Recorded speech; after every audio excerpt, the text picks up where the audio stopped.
Bismillahirrahmanirrahim. Alhamdulillahi rabbil alamin. Alladzi khalaqal insana fi ahsani taqwim. Wassalatu wassalam ala nuril amin.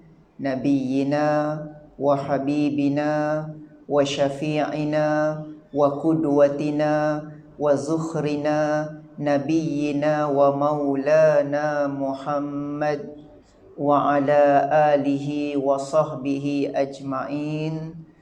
Radina billahi rabba wa bil islami dina wa bi Muhammadin nabiyyan wa rasula bi rahmatika ya arhamar rahimin. Walhamdulillahi rabbil alamin. Sidang hadirin, para jemaah muslimin dan muslimat, tuan-tuan, puan-puan, hadirin dan hadirat, mudah-mudahan semuanya bakal-bakal ahli syurga Allah Ta'ala. Alhamdulillah, di pagi yang penuh ketenangan, pagi yang penuh kerahmatan ini, sama-sama kita memuji, memuja dan membesarkan keagungan Allah Subhanahu wa Ta'ala, yang mana penyayang, pengasihnya Allah pada kita tuan dan puan.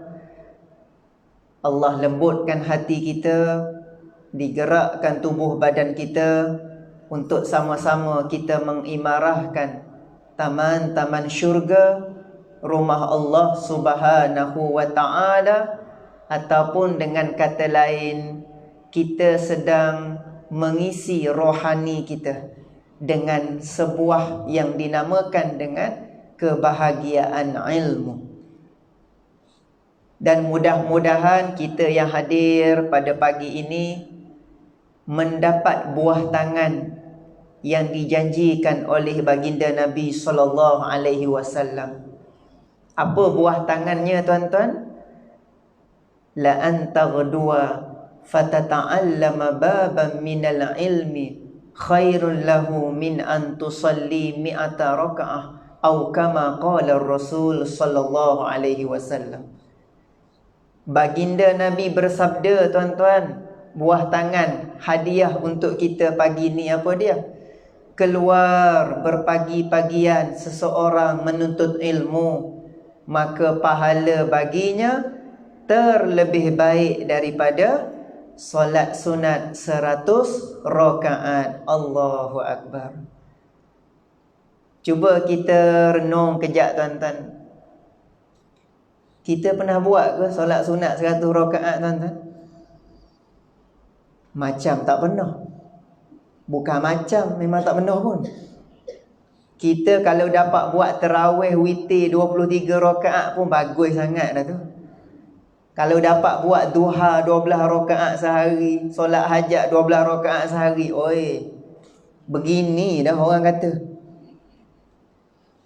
Tapi Nabi sebut ada satu amalan, satu kebaikan yang lebih besar pahala daripada solat sunat 100 rakaat. Tak lain tak bukan majlis ilmu. Kita menuntut ilmu, tuan-tuan. Ya Allah, inilah hadiah daripada Nabi SAW. Mudah-mudahan kita mendapatkannya, tuan-tuan, setiap hari, pagi, malam, tak kira waktu kita belajar. Inilah yang menyebabkan syaitan benci dengan kita. Dalam hidup ni nak bergaduh boleh, tuan-tuan. Nak benci membenci boleh. Nak musuh bermusuh boleh. Tapi biar dengan setan. Betul tak? Bukan dengan manusia. Kalau boleh biar setan tu marah sangat dengan kita, baru seronok, kan? Sebab bila setan marah dengan kita, gerai-gerai. Kalau setan benci sangat dengan kita, itu tanda kita begini dengan Allah Ta'ala. Sebab dalam hidup ni ada dua je, tuan-tuan. Kalau dekat dengan Allah, automatik jauh dengan setan.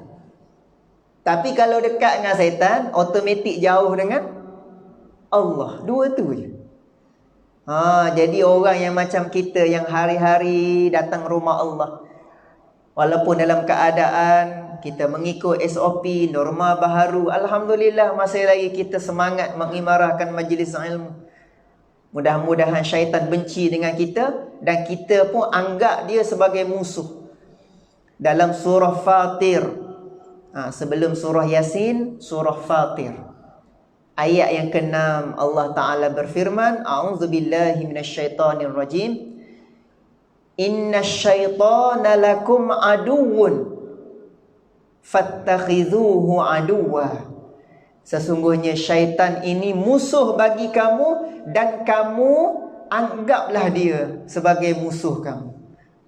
Jelas ayat tu menunjukkan bahawa tuan-tuan, syaitan biar dia marah pada kita, biar dia benci kita, itu tanda kita bercinta dengan Allah Ta'ala.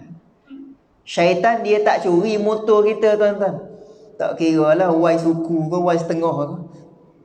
Syaitan dia tak curi kereta kita.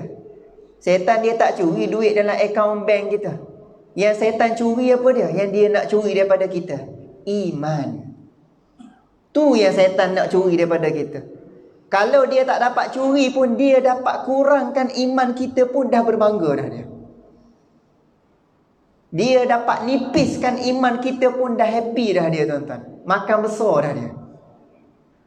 Sebab itulah hari ni para jemaah semua, kita yang hari-hari tambah iman, tuan-tuan. Kita yang hari-hari bangunkan iman kita, tuan-tuan. Sebagaimana doa yang kita baca sama-sama tadi, Allahumma ahyina bil iman. Ya Allah, hidupkan kami dengan iman, matikan kami juga dengan iman, bangkitkan kami di akhirat dengan iman. Dan last sekali yang paling kita nak, masukkan kami juga dengan iman. Sebab apa, tuan-tuan? Sebab iman barang yang tak boleh nak kongsi-kongsi. Iman saya tak boleh nak share dengan mak ayah saya. Iman tuan-tuan tak boleh nak share dengan anak tuan-tuan. Iman siapa-siapa pun masing-masing kita kena jaga. Mudah-mudahan iman kita makin bertambah. Duduk dalam majlis ilmu, kita beri masa kita untuk siapa? Kita beri waktu kita untuk Allah Subhanahu wa Ta'ala. Ini juga dipanggil dengan pengorbanan dalam agama. Kalau sebelum ini kita berkorban binatang 10 Zulhijjah, alhamdulillah, kita mengalirkan darah dan sebagai binatang dan sebagainya. Kita berkorban harta, kita berkorban apa sahaja. Dan pagi-pagi subuh ini, kita korban waktu tidur kita. Kita korbankan nikmat itu semata-mata untuk ilmu dan keredaan Allah Subhanahu wa Ta'ala. Sidang Jumaah yang berbahagia, kita renung sama-sama, tuan-tuan, di pagi yang penuh kebahagiaan ini. Allah beri masa pada kita 24 jam sehari, tuan-tuan. Tak kurang, tak lebih. Semua kita sama, tuan-tuan, 24 jam sehari. Cuba kita hitung pagi ni sama-sama. Solat subuh 10 minit kita beri untuk Allah. Zuhur 10 minit. Asar 10 minit. Maghrib 10 minit, Isyak 10 minit. Kalau kita hitung, tuan-tuan, cuba kita renung, ya Allah, 24 jam Allah bagi masa pada kita, 50 minit je kita bagi untuk Allah. Bahasa mudah tak payahlah 50 minit, ambil 1 jam lah, senang kira, tuan-tuan. Cuba bayangkan 24 jam, 1 jam untuk Allah, 23 jam lagi untuk siapa, tuan-tuan? Kita bagi dunia. Betul tak? Tak kira siapa, termasuk saya sendiri. Tak kira ustaz ke tak ustaz ke, sama je kita. 1 jam kita bagi untuk Allah, 23 jam lagi untuk dunia. Ni hakikat. Jadi kalau kita fikir pagi ni, tuan-tuan, 23 berbalah 1, Kalau orang main bola ni kalah teruk ni. Barcelona kalah 8-2, malu besar. Orang minat bola tahu lah. Maknanya apa? 23 berbalas 1 ni tuan-tuan. Sekali kita fikir, layak ke kita nak masuk syurga? Jangankan syurga Firdaus, syurga nombor 8 pun dok buat cetong. Syurga nombor 8 pun atas tara je, orang Kelantan kata. Tak payah hak syurga atas-atas kalau nak bandingkan sejam dengan 23 ni tuan-tuan. Tapi ingat, kita orang cerdik. Ataupun dalam Quran Allah panggil kita dengan apa? Ulul albab, bukan ahma albab. Ulul albab, apa maksudnya? Orang yang terbuka pintu hati, pintu fikiran, orang cerdik. Kita orang cerdik ni Nabi ajar macam mana? Islam ajar macam mana? Buat benda dunia tapi biar dapat pahala. Tu orang cerdik. Okey, 1 jam beres dah untuk Allah dah yang tu. Yang tu memang eksklusif untuk Allah. Ni yang kita nak bincang ni yang 23 jam ni tuan. Yang 23 jam ni kita kena kacang, kena kehek, kena buat nampak dunia. Tapi sebenarnya memenuhkan akaun pahala kita. Contoh, dalam 23 jam ada tak kita tidur? Confirm ada. 5-6 jam mungkin kita tidur. Biar tidur kita tadi, tidur yang mana kita tidur tapi penuh masuk akaun pahala. Tidur dengan berwuduk.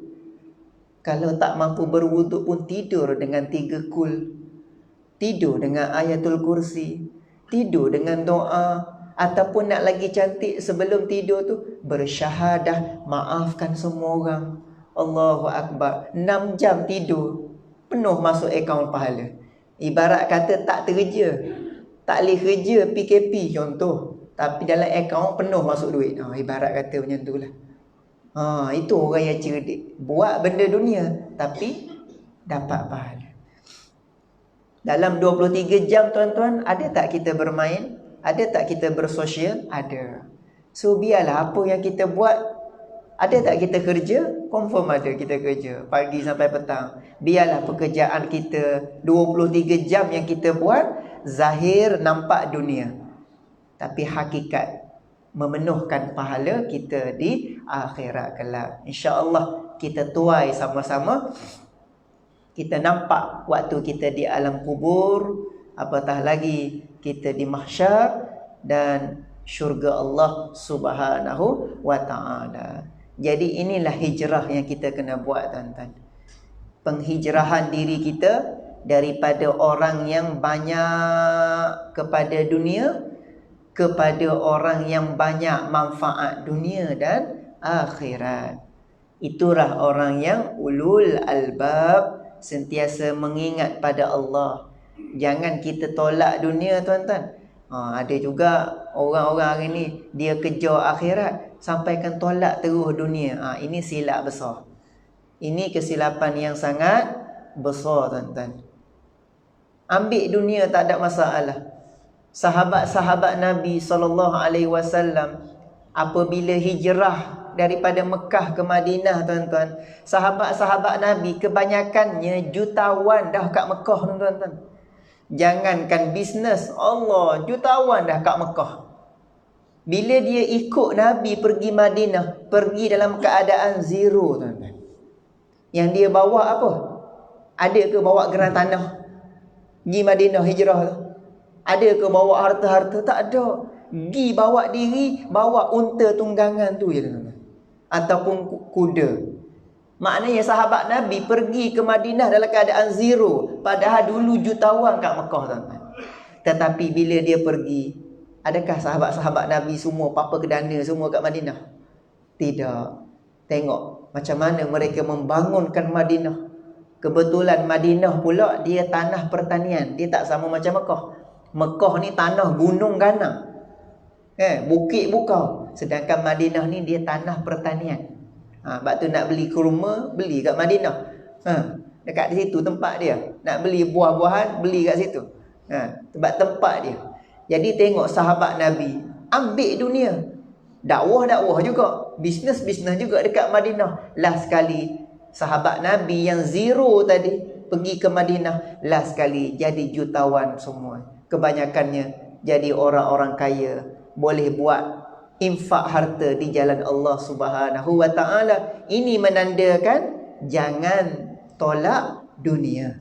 Ambil dunia tak ada masalah. Tetapi orang Melayu kata apa? Ambil dengan tawa-tawa je lah. Kan? Tawa-tawa. Kita pergi makan pagi-pagi. Contoh pergi kedai mamak. Teh tarik satu. Datang teh tarik pada kita. Minum-minum teh tarik tawa. Bila minum tawa, minum macam mana tuan-tuan?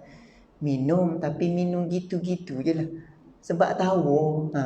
Minum tapi gitu-gitu je lah. Macam tu lah ulama' kata. Dunia ni ambil. Tapi ambil gitu-gitu je lah. Ambil nak melengkapkan nafkah keluarga. Untuk kelengkapan diri kita. Kan? Bukan sampai ambil sehingga melekakan kita daripada masjid, surau. Bukan ambil dunia sampai kan melekakan kita daripada baca Quran. Dan sebagainya. Jadi inilah yang kita nak dalam penghijrahan kita ke arah yang lebih mendekatkan jiwa kita kepada Allah Subhanahu wa ta'ala. Ustaz, saya hijrah dah ustaz. Dulu baca Quran 1 juzuk sehari. Sekarang hijrah dah, nak baca semuka je sehari. Kan? Ustaz, dulu alhamdulillah setiap hari tahajud. Sekarang saya hijrah dah ustaz, nak seminggu sekali je tahajud. Itu bukan hijrah tu. Tu namanya korok kering.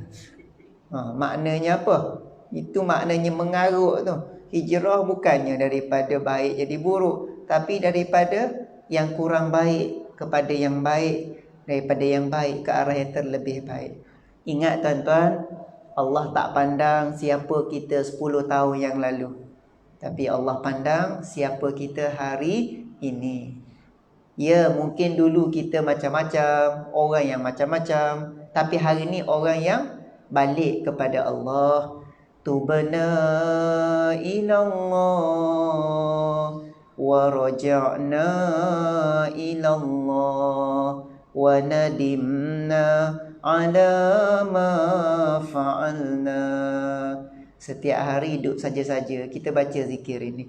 Tubna ilallah, ya Allah, kami bertaubat padamu ya Allah. Kami mohon ampun padamu. Mungkin kami pernah lalai, kami pernah leka, kami pernah teragung-agungkan dunia sebelum ini. Kami balik, kami taubat padamu ya Allah. Wa raja'na ilallah, kami kembali padamu ya Allah. Mungkin selama ni kami tersalah kona jalan, kami tersalah pilih jalan. Kami kembali kepada alignment jalanmu ya Allah. Dan last sekali, wa nadimna ala ma fa'alna, kami menyesal di atas kealpaan kelalaian kami selama ini. Mudah-mudahan duduk saja-saja kita baca zikir taubat ini menyucikan hati nurani jiwa kita, menghampirkan kita dengan Allah Subhanahu wa ta'ala. Lebih-lebih lagi, kita masih lagi diuji dengan COVID-19 ini. Dan ramai pula di kalangan masyarakat kita yang diuji dengan keadaan kegawatan ekonomi, kehilangan kerja dan sebagainya. Jadi masing-masing ada ujian tersendiri. Sikit banyak semuanya kita diuji oleh Allah Ta'ala. Dan ingat, semuanya yang Allah berikan ini qaddarallahu ma yasha'. Allah nak tengok kita ni betul-betul tak nak jadi orang soleh. Lepas mayang kan kita selalu doa, ya Allah, jadikan aku orang soleh, jadikan aku orang sabar, jadikan aku orang yang baik. Kita minta. Lalu Allah Ta'ala nak test lah kita, nak tengok betul ke kita nak jadi apa yang kita nak. Sebab itulah bila kita minta, Allah bagi macam-macam, kita jangan merungut. Allah uji kita sikit, jangan cepat kita salahkan itu ini. Sebab Allah sedang nak test kita. Bila Allah uji, kita sabar, kita tenang, barulah menandakan bahawa oh betul, hamba aku nak jadi macam yang dia minta. Oh betul, hamba aku nak jadi sebagaimana yang dia mohon setiap hari kepada aku. Allah pandang kita dengan sangkaan kita bila kita sabar kepada Allah. Sebab itulah kalau kita baca kisah-kisah para rasul alaihi mussalatu wassalam, ya tuan-tuan, puan-puan sekalian, kita tengok nabi-nabi yang banyak diuji oleh Allah. Secara zahirnya, kalau kita duduk zaman nabi tu tuan-tuan, kita tengok nabi tu dapat ujian silat-silat hari bulan, mungkin kita kata macam-macam. Sebab nabi ni banyak sangat ujian. Macam zaman hari ni lah, kalau kita nampak orang tu sikit-sikit diuji, sikit-sikit diuji, terlintas juga dalam hati kita ni, patai muka, ambil kau, terlintas juga dalam hati kita, patutlah dia kena, sedap mulut kita sembang. Nampak orang kena uji. Kalau kita duduk zaman Nabi, mungkin kita pun pandang macam tu. Tapi hakikatnya tidak. Orang yang diuji oleh Allah, Allah sedang nak meninggikan darjatnya. Cuma pandangan mata kita ni, pandangan zahir kita ni kadang-kadang buruk sangka. Para Nabi pun macam itulah, macam-macam ujian. Kaum dia pun pandang buruk juga pada dia. Kaum dia yang tak beriman lah tuan-tuan. Tapi Alhamdulillah, Allah Ta'ala uji para Nabi, para Rasul. Bukan sebab nak hina dia, tetapi Allah nak meninggikan darjat mereka, sehingga digelar Rasul Ulul Azmi, top 5, 5 terbaik. Dalam kitab Qasais Anbiya diceritakan, Nabi ni kan ramai, 124,000 orang Nabi. Bukan 10,000, bukan 90,000, 124,000 orang Nabi yang dapat gelaran Ulul Azmi top 5, 5 orang je. Nak ceritanya apa? Nak ceritanya banyak ujian, bukan sebab Allah nak aibkan mereka, bukan sebab Allah nak malukan Nabi-Nabi, bukan sebab Allah nak hina dia, tapi Allah nak naikkan darjatnya. Antaranya yang kita boleh contohi, seorang Nabi yang paling banyak diulang namanya dalam Al-Quran. Kita semua tahu namanya Nabi Musa alaihi salam. Nabi Musa paling banyak diulang dalam Quran. Berapa kali tuan-tuan? Muhammad 4 kali. Perkataan Muhammad 4 kali diulang dalam Al-Quran. Sedangkan Musa berapa kali? 136 kali tuan-tuan. Banyak ni. Sekali kita renung, Quran ni untuk siapa ni? Untuk Nabi Musa ke untuk Nabi Muhammad? Sekali kita renung kan. Sebab banyak nama Nabi Musa daripada Nabi Muhammad. Sekali kita fikir mungkin betul juga. Quran ni untuk siapa? Tapi sebenarnya hakikatnya kita kena ingat, walaupun Muhammad 4 kali sahaja dalam Quran, tapi hakikatnya cerita Quran adalah cerita yang berkisar tentang Nabi SAW. Cuma Allah guna domir, kata ganti nama. Macam kita bercakap dengan orang kita bercakap dengan orang, kita tak panggil nama dia. Kita panggil Tuan Haji, kan? Datuk, Tan Sri.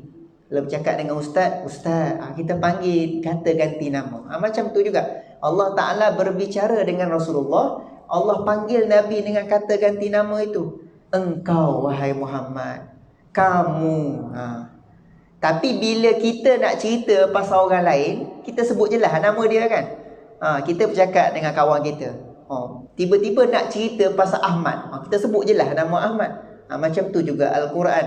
Al-Quran, Allah banyak berbicara dengan Nabi dengan kata ganti nama. Tetapi bila Allah nak cerita pasal orang lain, Allah jelaskan namanya. Jadi Nabi Musa 136 kali diulang dalam Al-Quran. Kenapa banyak sangat nama dia tu? Sebab dia banyak ujian. Banyak ujian, banyak cabaran, banyak cerita dia kan tuan-tuan. Allah daripada kecil lagi nak kena bunuh dah tuan-tuan. Firaun bermimpi akan lahir seorang bayi lelaki yang akan meruntuhkan kerajaan dia. Takut Firaun, kecut perut dia.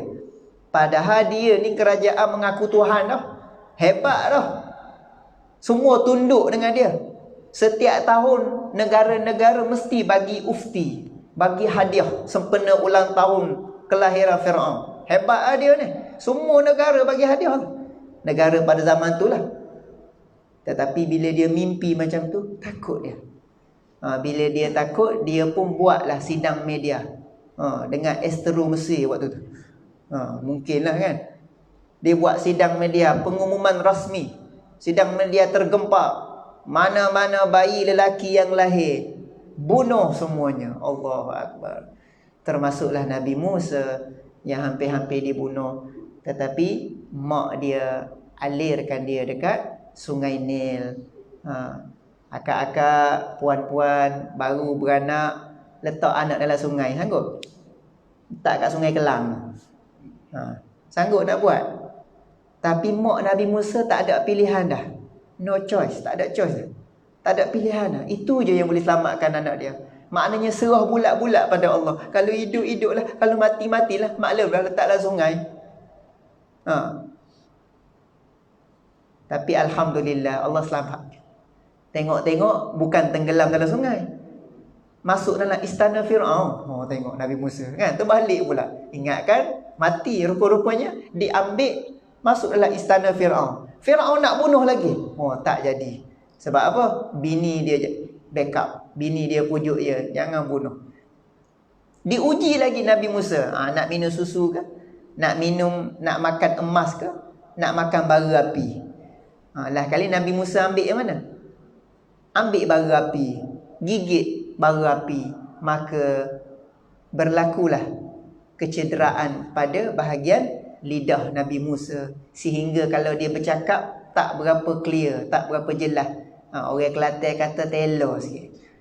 Telo ni maknanya cakap tak berapa clear.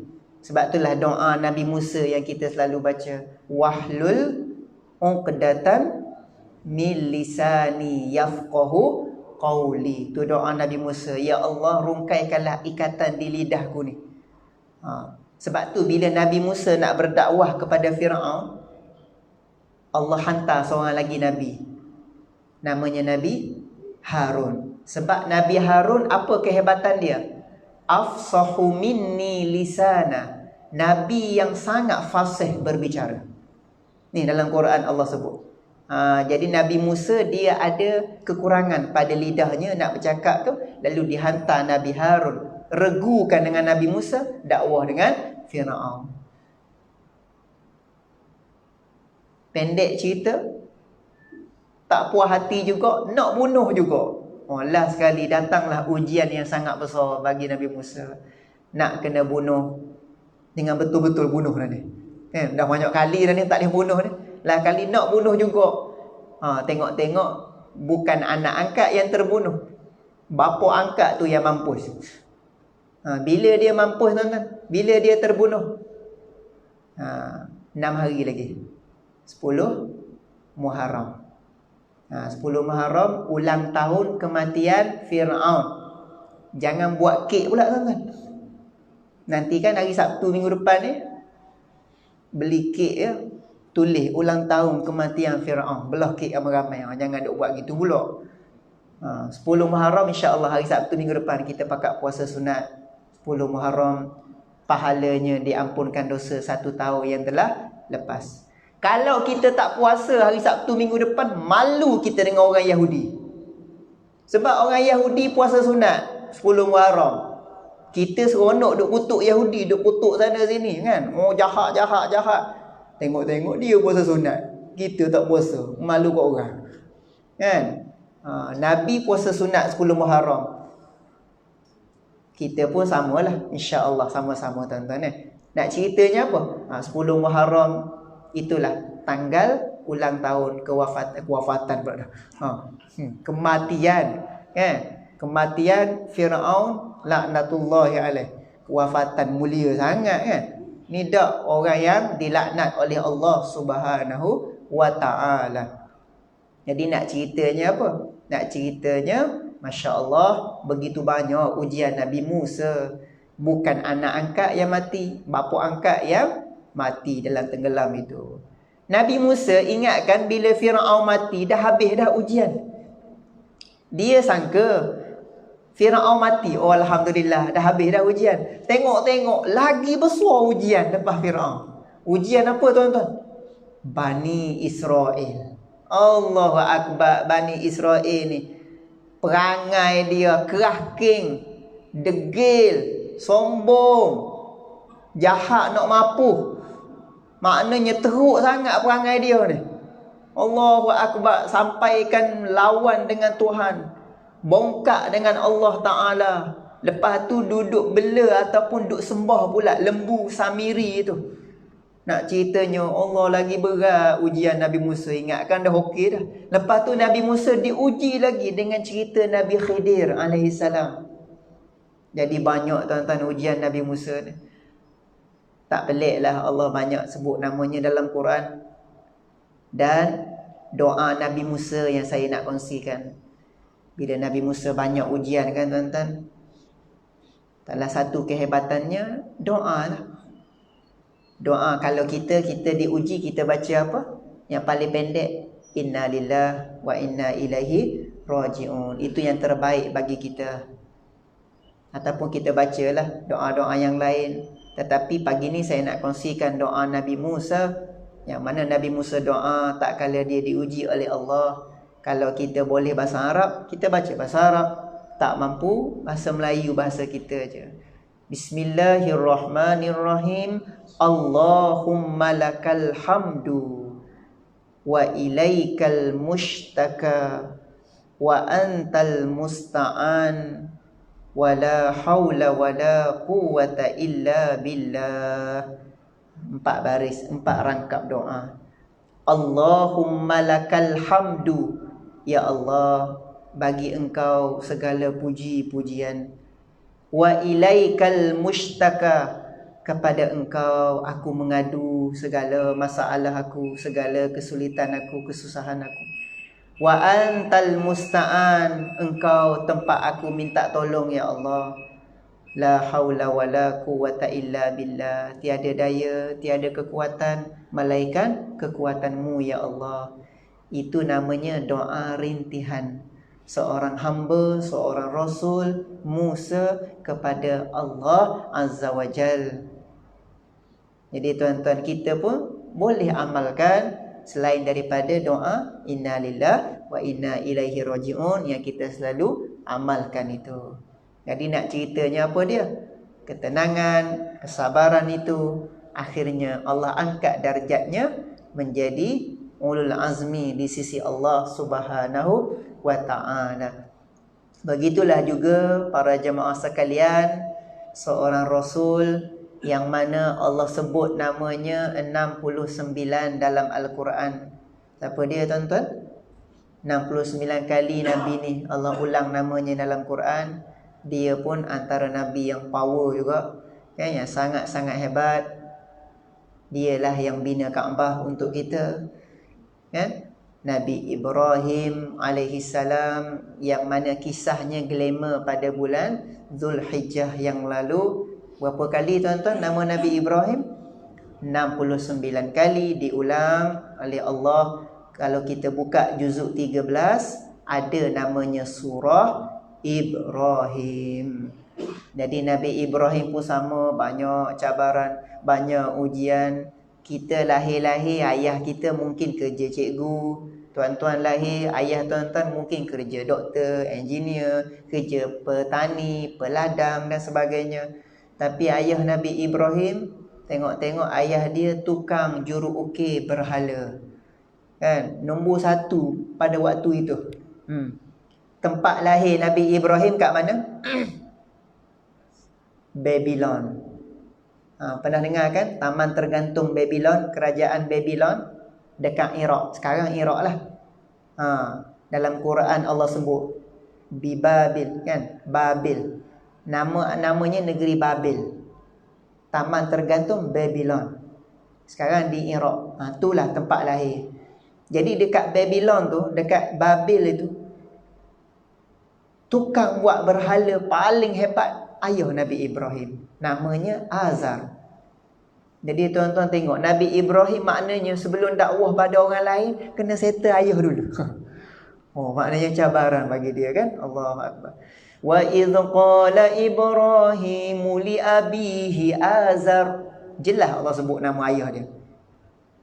Nama ayah dia Azar. Apa kerja Azar?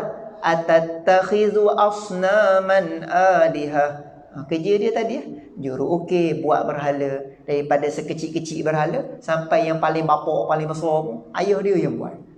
Maknanya hebat kan. Jadi nak dakwah ayah dia, cabaran bagi dia tuan-tuan. Allahu akbar. Lepas tu kena bakar dalam api pula. Oh, cabaran yang sangat besar tuan-tuan kan. Masya-Allah. Sabar dia, tenang je dia. Dan antara cabaran terbesar Nabi Ibrahim apa dia? Yang ni glamour lah. Yang ketiga ni sangat glamour lah. Kalau kena kat kita pun terasa kita tuan-tuan. Nabi Ibrahim tunggu anak berapa tahun? Suami isteri kahwin 30 tahun tak dapat anak. Apa perasaan tuan-tuan? Apa perasaan? Tuan-tuan tak rasa lah. Sebab tuan-tuan tak ada setahun dapat dah. Orang kata apa? Bunting pelamin. Kita 10 bulan beranak dah bini. Ni nak tanya ni, orang yang 30 tahun kahwin tak dapat anak, apa perasaan tuan-tuan? Allahu akbar, Tuhan je tahu. Kan? Kalau hari raya tu tebal je muka. Kan? Guana demo tak boleh anak lagi. Lembek lutut demo. Mulut orang. Guana demo dok orang cetong. Orang-orang sedap menyembang ni. Orang panggil apa, membawang hari ni. Orang menyembang sedap, pong-pong. Dia tak tahu orang yang rasa ujian tu. Tuan-tuan, Nabi Ibrahim tunggu anak bukan 30 tahun, bukan 50 tahun tuan-tuan. Tu nak dapatkan Ismail seorang tu. Berapa tahun? Antara riwayat yang kuat mengatakan 86 tahun tuan-tuan. Allahu akbar, 86 tahun nak tunggu anak. Saya pernah rasa tuan-tuan. Sebab saya nak dapat anak pertama tunggu 4 tahun. Kan? Nak dapat anak pertama tunggu 4 tahun. Sepanjang 4 tahun tu, sedapnya orang duk cakap kat kita. Ustaz Farhan tu ceramah je pandai, buat anak tak pandai. Orang kata kat kita tuan-tuan. Tebal juga muka waktu tu. Tapi nak buat macam mana? Mulut orang layan je lah. Tapi alhamdulillah Allah bagi zuriat juga kan. Tak apalah, maknanya pendek lah, baru 4 tahun Allah uji saya. Nabi Ibrahim 86 tahun tuan-tuan. Padahal sekali kita fikir, Nabi Ibrahim kan kekasih Allah. Sepatutnya sekali angkat tangan pun Allah dah makbul lah tuan-tuan kan. Nabi kan. Tapi tak. Allah nak uji dia. Allah nak dengar rintihan dia. Allahu akbar. Last sekali lepas 86 tahun dapat. Alhamdulillah. Dapat anak tu sayang tak agak-agak? Sayanglah, 86 tahun tunggu. Tengah-tengah sayang tu tiba-tiba dapat perintah pula, ujian pula. Ibrahim, sembelih anak kamu tu. Allahu akbar tuan-tuan. Punya payah nak dapat anak. Tok cekak kehe ni. Nak dapat anak ni. Tengok-tengok bila dapat Allah suruh sembelih pula. Ya Allah, ujian. Tapi Nabi Ibrahim tenang je dia. Buat je. Nak ceritanya apa? Inilah orang yang hebat. Orang yang hebat, perintah Allah number 1. Sebab bila buat perintah Allah, di situlah Allah nak munculkan kebahagiaan. Akhir sekali digantikan dengan seekor binatang, sebagaimana yang kita tahu kan. Jadi para jemaah, tengok kesabaran Nabi Ibrahim. Akhirnya kita baca namanya dalam solat kita, kama sallaita ala Ibrahim. Cuba tuan-tuan tengok malam Isra' Mi'raj. Nabi Ibrahim duduk langit ke berapa? Langit ke berapa tuan-tuan? Daripada 7 lapis langit tu, Nabi Ibrahim duduk langit ke berapa? Ke-7. Tengok, lapisan langit itu menentukan darjat-darjat Nabi. Nabi Adam duduk langit pertama. Sedangkan Nabi Ibrahim langit ke-7. Maknanya Nabi Ibrahim lebih mulia. Rasulullah langit ke berapa? Rasulullah bukan langit dah. Naik lagi tinggi daripada langit. Maknanya Rasulullah SAW lebih mulia daripada Nabi Ibrahim. Tengok, Rasulullah bukan langit ke-7. Naik Sidratul Muntaha, atas lagi. Yang tempat malaikat Jibril pun tak boleh naik, dia boleh naik. Itulah Nabi SAW. Nak ceritanya, ketenangan, kesabaran bila diuji. Akhirnya, alhamdulillah, subhanallah, mendatangkan kejayaan. Begitulah juga tuan-tuan, baginda Nabi kita Muhammad sallallahu alaihi wasallam, walaupun kita tahu Nabi bukannya berhijrah dalam bulan Muharram, kita semua tahu, itu makruf, itu semua dah masyhur. Tetapi tak salah kita sambut ma'al hijrah Muharram memperingatkan kisah Sayyidina Umar Al-Khattab buat kalender hijrah bersempena dengan peristiwa hijratul Rasul sallallahu alaihi wasallam. Nabi hijrah bulan apa tuan-tuan? Bulan Safar, dan sampai di Madinah bulan Rabiul Awal. Nabi keluar daripada rumahnya 27 Safar. Nabi sampai di Madinah 12 Rabiul Awal. Maknanya berapa hari? Lebih kurang 15 hari tuan-tuan. Lebih kurang 15 hari. Kita naik bas Mekah Madinah 5 jam 6 jam je tuan-tuan kan. Alhamdulillah laju kita. Sekarang ada kereta api laju pula, lagi laju 3 jam je. Lepas ni kalau dapat pergi umrah nanti try naik kereta api laju pula lah. Naik bas 6 jam, kereta api laju 3 jam. Dah kalau laju faham-fahamnya, pengeras pun banyak jugalah. Nak laju tak nak bayar, payahlah gitu kan. Jadi nak ceritanya apalah, insya-Allah lah, mudah-mudahan khabar-khabarnya kan paling awal pun 1 Rabiul Awal ni akan buka. Ini yang dikhabarkanlah dalam meeting-meeting. Wallahu alam, paling awal pun 1 Rabiul Awal ataupun bulan 11 lah akan kembali dibuka untuk menunaikan umrah, insya-Allah. Kita doa-doakan. Cumanya cabaran lah sikit yang mana nak pergi umrah bila dah buka nanti cabaran lah sikit. Yalah, kalau dulu boleh duduk sebilik 4 orang 5 orang, bila dah Covid ni mungkin 2 orang je sebilik. Kalau dah 2 orang sebilik, faham-faham je lah harga macam mana kan. Jangan bawa tak faham pula. Kan. Lepas tu memang agak terhad, dan kalau pergi mana nak pergi nanti kena tinggal family sebulan. Sebab apa sebulan? 2 minggu kat Mekah. Sampai ke LIA kena kuarantin 2 minggu. Betul tuan-tuan? Takkan kerajaan nak bagi lepas macam tu je. Nanti timbul kluster baru pula.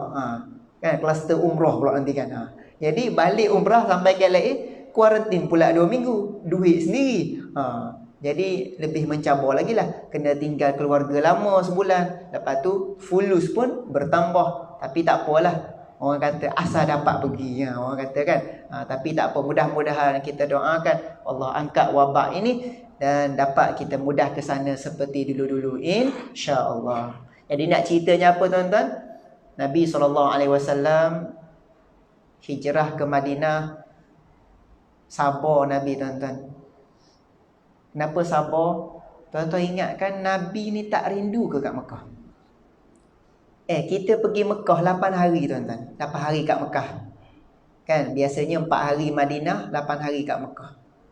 Kita 8 hari duduk tengok Kaabah, 8 hari duduk sujud depan Kaabah, 8 hari duduk tawaf. Hari nak balik apa kita rasa? Apa kita rasa tuan-tuan? Kalau tak sedih tu, kalau tak rasa apa-apa, tak tahulah nak cakap.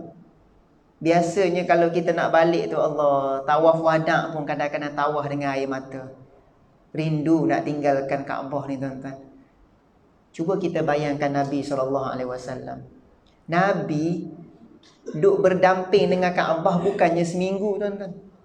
Bukannya 2 bulan. Bukan 20 tahun. 53 tahun tuan-tuan. Nabi kan hijrah umur 53. Maknanya 53 tahun Nabi duduk tengok Kaabah. Duduk solat depan Kaabah. Duduk bermunajat dengan Allah. Tiba-tiba nak kena keluar daripada bumi Kaabah. Apa perasaan Nabi SAW? Allah sayu hati Nabi. Tapi kerana perintah Allah, Nabi sanggup laksanakannya. Jadi bila Nabi nak keluar daripada rumah dia tuan-tuan, walaupun waktu itu 11 orang abang sado Quraisy, seorang-seorang pegang pedang, 11 orang tentera yang diupah. Sebab Abu Jahal kata dah, siapa-siapa yang boleh penggal kepala Muhammad, bunuh Muhammad, bawa pada aku 100 ekor unta habuan baginya. Tuan-tuan tengok, Nabi berhijrah dalam keadaan masyarakat Arab di offer, siapa-siapa yang boleh bunuh Muhammad, bawa Muhammad pada kami 100 ekor unta akan diberi hadiah, tuan-tuan. Hari ni unta 12,000 seekor. Cuba darab 100. Berapa, tuan-tuan? Oh, kaya raya juta, tuan-tuan. Kan? Siapa yang boleh penggal kepala Ustaz Farhan akan diberikan sekian-sekian. Tengok habis aku orang cari pagi ni. Nak ceritanya apa? Nak ceritanya siapa tak nak duit banyak Begitulah juga orang Arab bila tahu macam tu. Sebelah orang ready, tuan-tuan. Sebelah orang ni yang paling gagah ni duduk kepung rumah Nabi. Tapi akhirnya Allah selamatkan Nabi sallallahu alaihi wasallam. Cumanya Nabi keluar dalam keadaan sedih lah. Sedih sebab apa? Sebab nak tinggalkan tanah Mekah ni, tuan-tuan. Tanah yang penuh keberkatan. Bila Nabi keluar, sebelum sampai dekat Gua Sur, Nabi pun pusing badan dia. Nabi pusing balik badan. Nabi menghadap ke arah Mekah. Nabi pun bercakap, ataupun bahasa Melayu kata bermonolog, cakap seorang-seorang. Nabi tunjuk dengan tangan dia, wallahi innaki la ahabba biladillahi ilayya. Demi Allah, wahai Mekah, engkaulah negeri yang Allah paling cintai. Law anna qaumi akhrujuni ma kharajtu. Sekiranya bukan perintah Allah, sekiranya kaum aku tak halau aku, nescaya aku tak akan tinggalkan kamu, wahai Mekah. Tengok kata-kata Nabi SAW. Sayang Nabi nak tinggal. Sebab tu saya kata, cintakan tanah air, sunnah Nabi SAW. Ni kita nak sambut bulan merdeka ni. Cintakan tanah air kita, keamanan kita, sunnah Nabi SAW. Nabi nak tinggalkan tanah air dia pun Nabi sedih. Kan? Sebab Nabi sayang. Lagi-lagi tanah air Mekah pula, tanah Kaabah pula. Tapi Nabi tetap keluar hijrah kerana perintah Allah Subhanahu wa ta'ala. Jadi kita pun sama, tuan-tuan. Hari ni kita sayangkan tanah air kita, keamanan, kemakmuran. Mudah-mudahan kita jaga sebaiknya, dijauhkan dengan anasir-anasir yang tak baik, insya-Allah. Akhirnya berkat kesabaran Nabi SAW, 8 Rabiul Awal Nabi sampai di Quba. 8 Rabiul Awal Nabi sampai di Quba. Nabi duduk 4 hari di Quba. 12 Rabiul Awal Nabi naik unta dia semula, pergi ke Madinah, ataupun yang dikenal dengan Masjid Nabawi pada hari ini. Jadi lebih kurang 15 hari perjalanan itu, Masya Allah, menuntut kesabaran. Semuanya menandakan pengorbanan Nabi SAW. Kita pun samalah hari ini, tuan-tuan. Pengajarannya, kita banyak sabar dengan ujian, dan kita banyakkanlah berkorban untuk agama Allah. Kalau kita ada ilmu, kita cerdik, kita kongsikan kecerdikan kepada ummah. Kalau kita ada harta, ada keuangan lebih, kita kongsikan untuk manfaat ummah. Kalau kita ada tenaga, kita beri untuk ummah. Begitulah juga kita ada masa, waktu, kita berikan untuk meninggikan agama Allah, menuntut ilmu, hidupkan solat berjamaah dan sebagainya. Mudah-mudahan nasihat yang kita dapat sama-sama pagi ni untuk diri saya juga, baiki diri saya, kita sama-sama balik kepada jalan keredaan Allah Subhanahu wa ta'ala.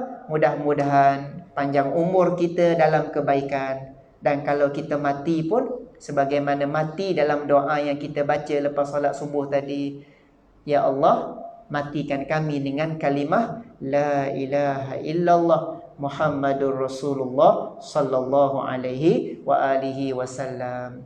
Jadi alhamdulillah, terima kasih para jemaah tuan dan puan yang sama-sama mengimarahkan majlis ilmu pada pagi ini. Mudah-mudahan kita semua diberkati, dirahmati Allah Subhanahu wa ta'ala. Sekian daripada saya, Ustaz Farhan.